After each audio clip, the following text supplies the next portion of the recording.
Saat ini kita akan berbicara tentang agensi teori dalam pelayanan kedokteran. Apa itu yang disebut sebagai agen? Agen didefinisikan sebagai perusahaan perdagangan yang bertindak sebagai perantara untuk dan atas nama prinsipal berdasarkan satu perjanjian untuk melakukan satu pemasaran tanpa melakukan pemindahan hak atas barang atau jasa yang dimiliki atau dikuasai oleh prinsipal yang menunjuknya. Atau agen juga bisa dianggap sebagai perantara antara konsumen dengan perusahaan. Atau penyalur. Atau bisa juga merupakan satu lembaga untuk melakukan satu perdagangan melalui penyediaan barang atau jasa. Jadi kalau kita melihat agen ini didefinisikannya itu selalu berhubungannya dengan dunia perdagangan. Ya, jadi antara satu produsen dengan konsumen. Nah, agent itu ada di tengah-tengahnya sebagai perantara, ya seperti itu. Nah, kita juga mengenal adanya agen asuransi, agen properti, ya.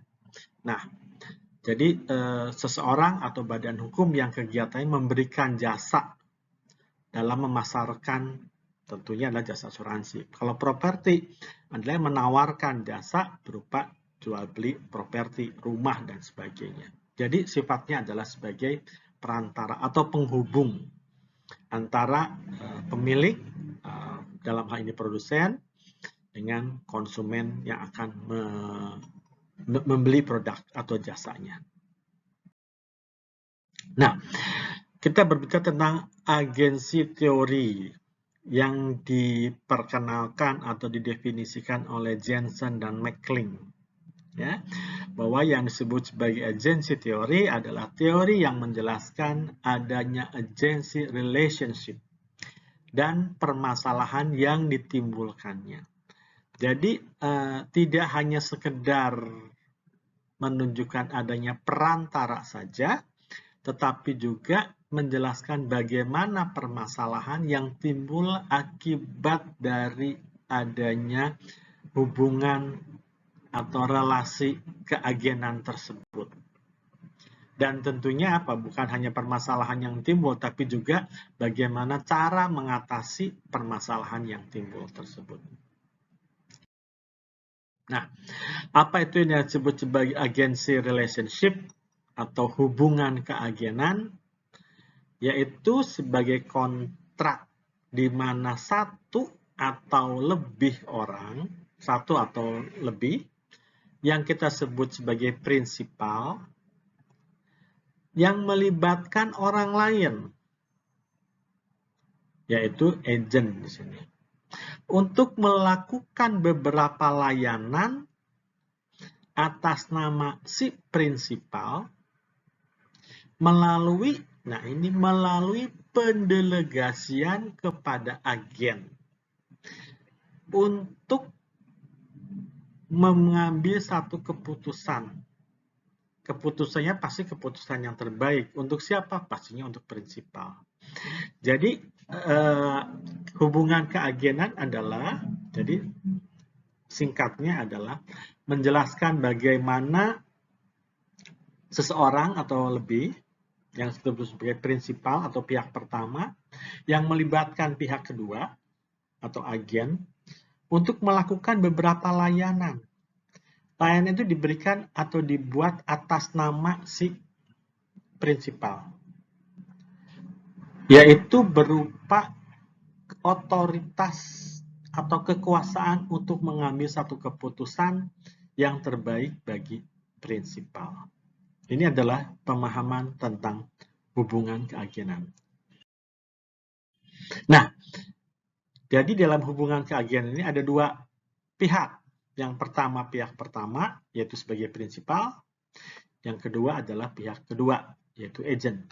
Pihak prinsipal yaitu sebagai pemberi amanat yang mendelegasikan pekerjaannya kepada pihak kedua, pada agent. Sementara pihak kedua adalah sebagai perantara yang mewakili prinsipal dalam melakukan transaksi dengan pihak ketiga. Nah, jadi nanti kita akan lihat secara spesifik ini dalam hubungannya pelayanan kedokteran. Siapa itu pihak ketiga? Ya, nanti kita akan lihat. Nah, teori yang mendasarinya adalah bahwa prinsip utama adanya hubungan kerja antara pihak pertama yang memberikan kewenangan dan pihak yang kedua, yaitu agen yang menerima kewenangan. Ya, jadi teori keagenan ini sebenarnya sudah lama ada dalam praktek bisnis dan perusahaan yang masih dipakai sampai saat ini.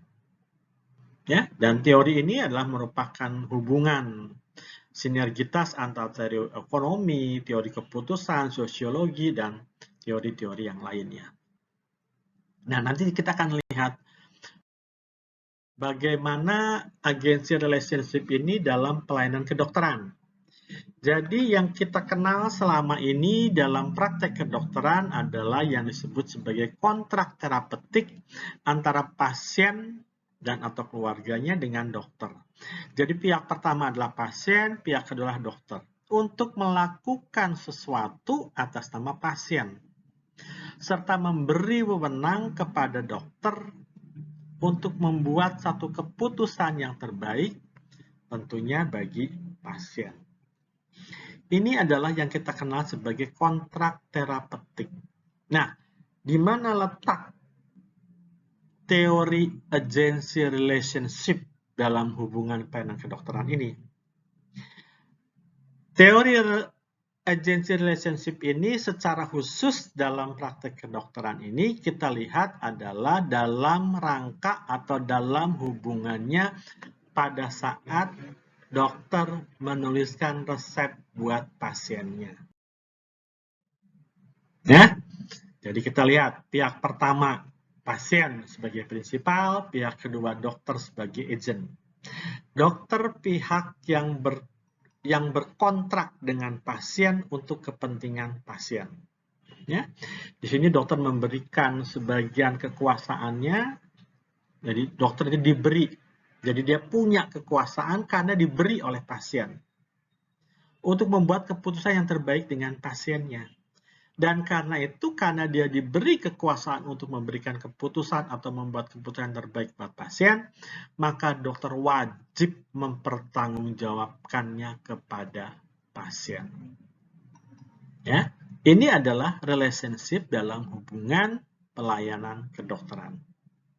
Jadi, hubungan relationship dalam pelayanan kedokteran ini adalah yang kita kenal selama ini adalah dengan transaksi atau kontrak terapeutik. Nah, sekarang kita lihat ini, ya, ini pasien, prinsipal, pihak pertama, ini dokter sebagai agent pihak kedua. Kalau kita lihat dalam dunia sehari-hari, kalau kita lapar, kita mau makan, maka kita punya kekuasaan penuh untuk memilih makanan. Kita mau makan apa? Mau makan rendang atau makan nasi goreng? Kalau kita mau beli mie, kita bisa banyak macam mie, mau instan. Mie instan juga banyak pilihan dari pabrik A, pabrik B. Itu semua ada di keputusan ada di orang yang lapar ini. Tetapi berbeda halnya apabila orang tersebut sakit. Di mana pasien pergi kepada dokter, disinilah terjadi yang namanya hubungan terapeutik. Nah, lalu di mana hubungan relationship-nya itu? Ya. Nah, kita lihat ini pasien mendelegasikan, ini kontrak terapeutik antara dokter dengan pasien. Nah, kemudian disinilah terjadi satu otoritas, diberi otoritas untuk mengambil satu keputusan. Keputusan yang tadi saya katakan bahwa relationship ini hubungannya adalah dengan farmasi. Jadi pihak ketiganya siapa? Pihak ketiganya adalah pihak farmasi. Kan kalau kita sakit, pasien sakit perlu obat, maka yang menentukan obat ini adalah dokter. Karena dokter ini yang diberi kuasa oleh pasien untuk memberikan keputusan obat apa yang terbaik untuk pasiennya. Tetapi kita lihat bahwa obat yang sama itu ada beberapa pabrik. Pabrik A, pabrik B, pabrik C, bahkan banyak sekali pabrik. Nah, inilah keputusan inilah yang disebutkan sebagai hubungannya dengan pihak ketiga. Pihak ketiga di sini adalah hubungannya dengan farmasi. Ya, jadi apakah yang terjadi seperti apa? Adalah keputusan sebagai bentuk hubungan keagenan, yaitu pemberian resep obat. Nah, sekarang kita lihat secara umum bahwa hubungan antara pihak satu dengan pihak kedua kalau mau melakukan satu perjanjian, perikatan, berjanji ya, saling berjanji, maka mereka dalam perjanjian tersebut akan timbul hak dan kewajiban. Hak pihak pertama menjadi kewajiban pihak kedua, hak pihak kedua menjadi kewajiban pihak pertama. Apa yang diperjanjikan? Yang diperjanjikan adalah suatu prestasi. Apa itu prestasi? Prestasi adalah memberikan sesuatu, berbuat sesuatu, atau tidak berbuat sesuatu. Nah, di dalam hubungan atau kontrak terapeutik, ini berbeda dengan hubungan biasa, kontrak biasa. Kalau misalnya saya pergi ke tukang baju, ke tailor, saya minta dibuatkan baju, kemeja dengan 2 kantong di kiri dan di kanan. Maka prestasinya apa? Prestasinya adalah baju tersebut harus 2 kantong, kantong kiri, kantong kanan. Kalau ternyata kantongnya hanya 1, maka itu yang disebut sebagai one prestasi. Berbeda halnya dalam hubungan kontrak terapeutik. Dalam hubungan kontrak terapeutik itu prestasinya adalah memberikan sesuatu yang terbaik dan berbuat sesuatu yang terbaik dan tidak berbuat sesuatu apabila itu merugikan pasien.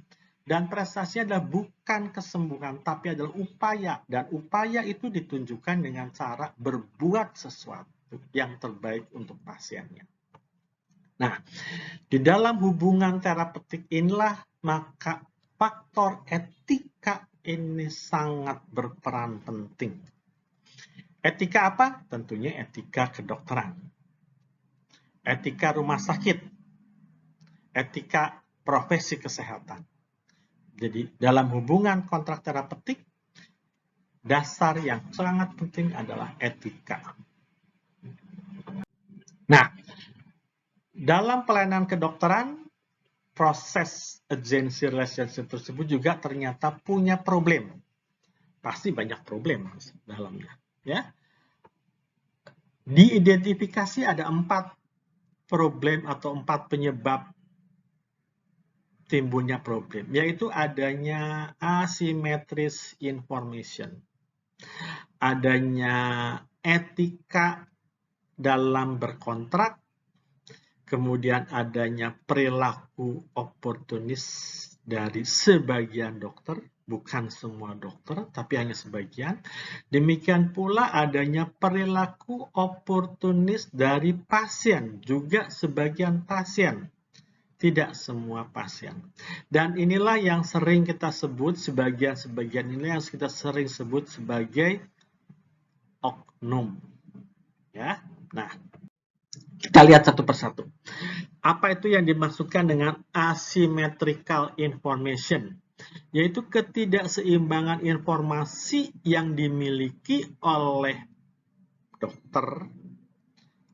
Karena dokter itu mempunyai informasi yang lebih baik tentang penyakit pasiennya.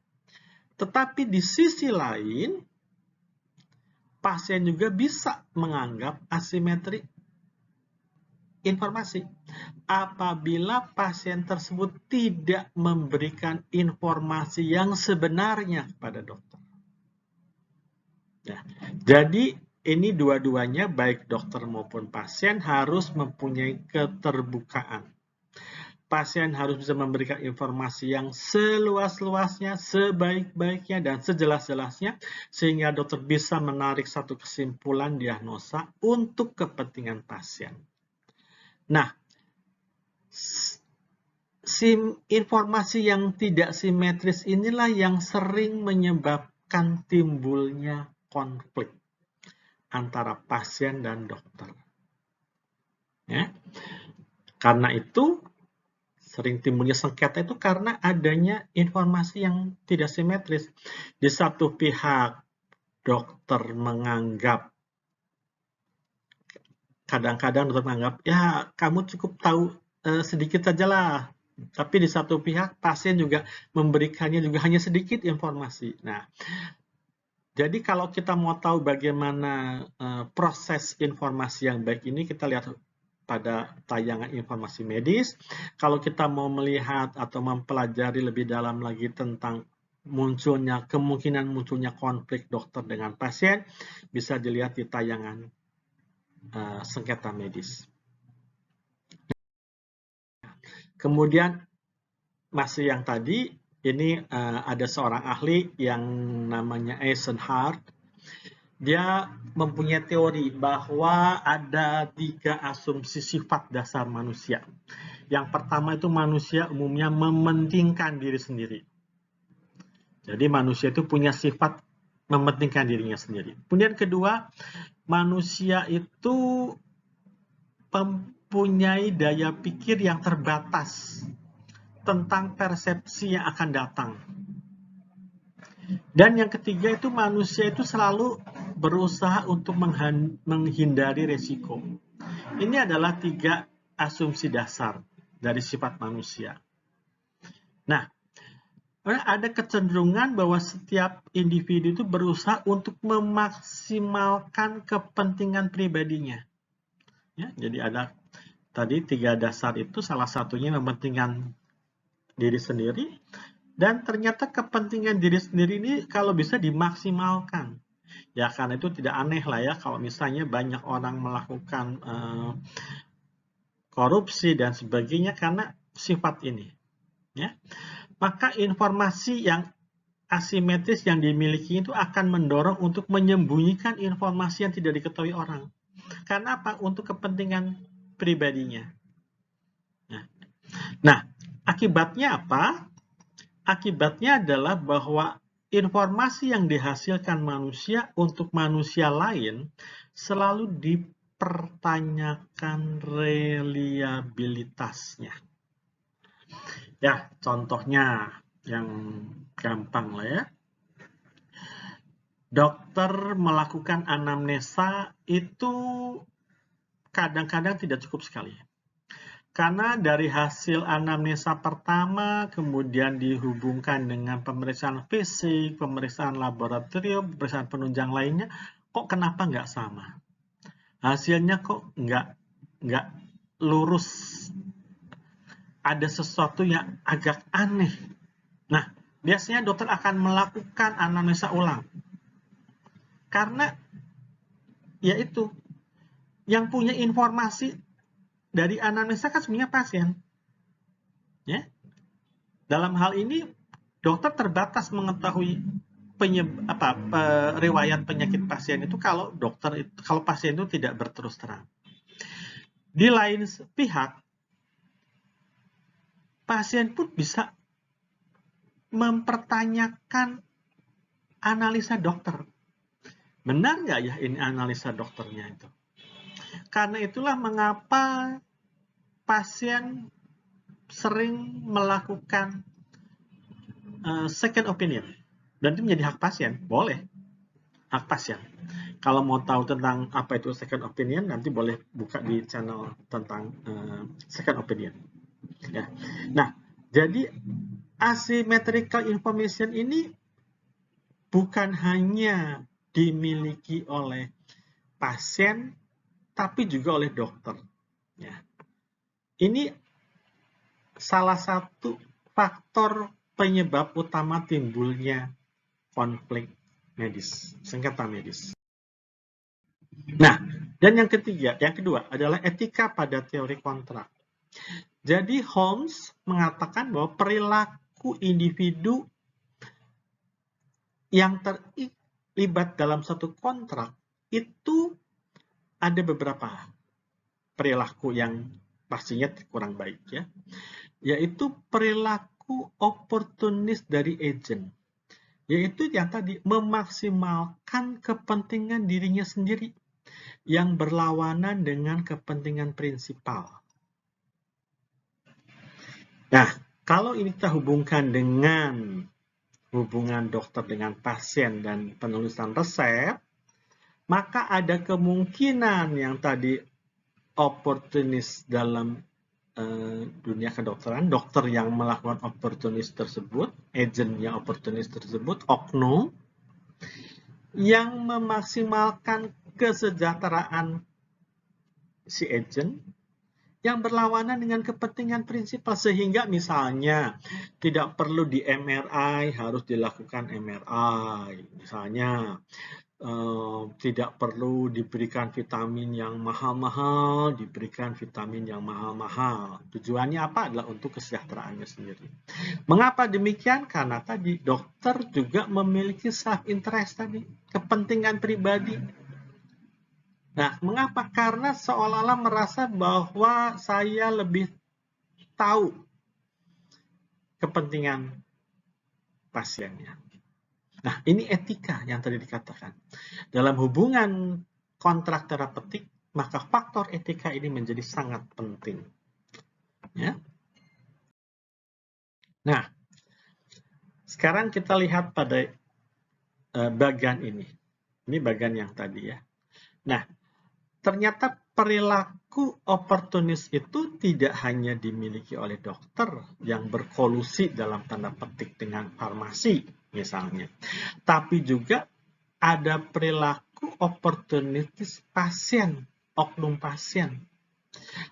Apa caranya? Caranya adalah misalnya dokter ini, pasien ini tidak menyampaikan informasi yang seluas-luasnya kepada dokter. Dengan berbagai macam alasan. Mencobai dokternya misalnya, atau juga ada pihak-pihak lain yang mempengaruhi. Kamu jangan bicara semua sama dokternya. Nanti kamu ketahuan, misalnya seperti itu. Nah, ini ada oknum. Ya, saya katakan oknum pasien yang berperilaku oportunis. Jadi dua-duanya itu ada, baik itu di pihak pasien maupun ada di pihak dokter. Baik di pihak provider maupun di pihak agent. Itu dua-duanya ada. Ya. Jadi kalau oportunis pasien itu ada pada saat informasi dokter dengan pasien, oportunis dokter itu adalah pada saat dia mengambil satu keputusan, memberikan resep contohnya. Nah, bagaimana kita mengatasi agency problem yang terjadi? Ya, maka untuk membatasi perilaku oportunis dari dokter adalah dengan melakukan corporate governance. Ya, yaitu dengan cara bagaimana mengurangi asimetris informasi antara dokter dengan pasien. Ini tidak bisa dihilangkan sama sekali. Informasi asimetris tidak bisa dihilangkan, tapi bisa dikurangi, yaitu dengan cara apa? Dengan transparansi. Transparansi siapa ya? Dua-duanya. Pasien secara terang-terangan, transparan menjelaskan pada dokternya, secara terbuka, jujur. Demikian pula dokter secara transparan memberikan informasi yang benar tentang penyakitnya, dengan rencana tindakannya. Kalau tidak perlu MRI, ya tidak dilakukan MRI, misalnya. Karena itu harus akuntabel, adil, dan responsibilitas. Nah, apabila ini terjadi dalam satu rumah sakit, maka pihak manajemen rumah sakit harus bisa mensejajarkan kepentingan pasien dan dokter. Saya katakan di sini mensejajarkan, bukan menyamakan, karena tidak mungkin sama, tapi sejajar. ya, yaitu dengan apa? Dengan lakukan bonding mechanism. Apa itu bonding mechanism? Yaitu proses untuk menyamakan kepentingan pasien dengan kepentingan dokter. Apa kepentingan pasien? Kepentingan pasien di sini adalah sembuh. Kepentingan dokter apa? Menyembuhkan pasien. Jadi semuanya sama muaranya adalah kepentingan pasien dan kepentingan dokter dalam hal ini adalah kesembuhan. Mendapatkan kesembuhan. Ya dokter pasti ingin dong mengobati pasiennya supaya sembuh. Masa kalau ngobatin dokter mengobati pasien nggak sembuh-sembuh, nama dokternya akan tercemar. Ya, nah untuk bisa menyamakan kepentingan ini, maka si pasien kalau dia sudah sembuh, maka dia punya kewajiban untuk melakukan pembayaran. Demikian pula dengan dokter. Dokter setelah menyembuhkan pasien, maka dia punya hak.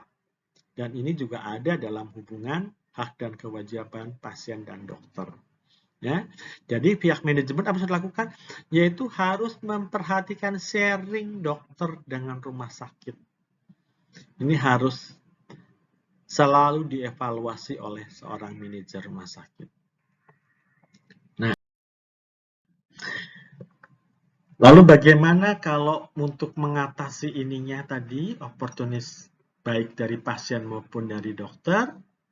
Kalau oportunis pasien adalah tadi dengan melakukan komunikasi yang baik. Antara pasien dengan dokter semuanya harus dijelaskan. Jangan menganggap dokter itu tahu segalanya. Ya, dokter itu dalam mengambil satu keputusan perlu informasi yang selengkap mungkin, sebanyak mungkin dari dokter, dari pasien. Nah, hasil kesimpulan yang baik adalah kalau bisa dapat informasi yang baik dari pasien. Lalu bagaimana untuk mengatasi perilaku oportunis dari dokter? Adalah dengan tadi, melakukan bonding mechanism. Nah, jadi apa kira-kira kesimpulan dari materi kita pada hari ini? Yaitu yang pertama adalah bahwa hubungan pasien dengan dokter adalah merupakan satu kontrak terapeutik. Tetapi di dalamnya juga ada unsur agency relationship. Ya, di mana dokter sebagai pihak kedua, pasien sebagai pihak pertama, yang menjadi dokter itu sebagai satu agent untuk kesembuhan pasien dengan cara dokter diberikan kewenangan untuk mengambil keputusan yang terbaik untuk pasien. Keputusan yang terbaik untuk pasien itu harus bersikap adil, akuntabel, transparansi. Ya. Nah, siapa pihak ketiga yang diuntungkan apabila terjadi sesuatu yang tidak harmonis? Tentu adalah pihak lain, yaitu pihak yang dalam hal ini misalnya pihak farmasi atau pihak yang mempunyai alat-alat kesehatan. Nah, inilah yang harus supaya tidak terjadi satu permasalahan yang besar, maka perlunya satu komunikasi yang baik antara dokter dengan pasien. Karena inti daripada kontrak terapeutik itu adalah semuanya untuk kepentingan pasien. Dalam hal apa? Yaitu kesembuhan. Memberikan sesuatu yang terbaik, berbuat sesuatu yang terbaik untuk pasiennya. Dan untuk itu, dasar utama dari transaksi terapeutik yang dimana di dalamnya ada agency relationship adalah etika. Barangkali itu saja yang bisa disampaikan. Semoga ini bermanfaat buat kita semua. Terima kasih.